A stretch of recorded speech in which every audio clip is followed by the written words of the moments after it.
ஐயா வணக்கம். வணக்கம் வணக்கம். இன்னைக்கு சித்திரை கிருத்திகை. சித்திரை முருகருக்கு என்ன ஸ்பெஷல் சொல்லுங்க.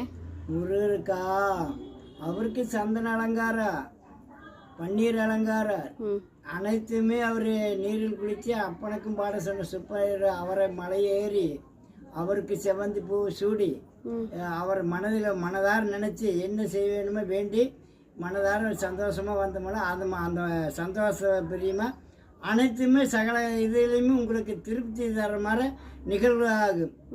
மறக்காத அவர் நாமத்தை சொல்லிட்டு இருந்த போகிற முருகா முருகாங்கிற மாதிரி செய்யும் தொழிலே தெய்வம். அது மாதிரி முருகா உன்னையே நினைக்க, அதுக்கு வேணுங்கிற வலிமை கொடு, அதுக்கு வேணும் தகிரியத்தை கொடு, நம்பிக்கை கொடு, எல்லாம் அப்பனுக்கும் பாடுன்னு சொன்னேன், எங்களுக்கும் அந்த தகிரியத்தை சொல்லு அப்படின்னு வழிகாட்டு முருகா அப்படின்னு.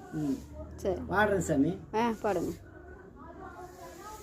அறுபடை கதிபதியே, ஆணைமுகனு கிளைபதியே, ஈசனின் மகனே முருகையா, வேல் முருகையா, எங்கள் வேல் முருகையா, சிவன் மகனே வேல் முருகையா, குன்றெல்லாம் நிறைந்திருக்கும் குமரபாலனா, இங்க கோயில் கொண்டு அமர்ந்திருக்கும் சிவன் மகனாம், குன்றெல்லாம் நிறைந்திருக்கும் எங்கள் சிவபாலனம், எங்கள் கோவில் கொண்டு அமர்ந்திருக்கும் சிங்கார வேலனாம், சிந்தனை களஞ்சியங்களே அப்பனுக்கும் எடுத்துரைக்கும் காவடி பிரியனே கந்தனே முருகையா,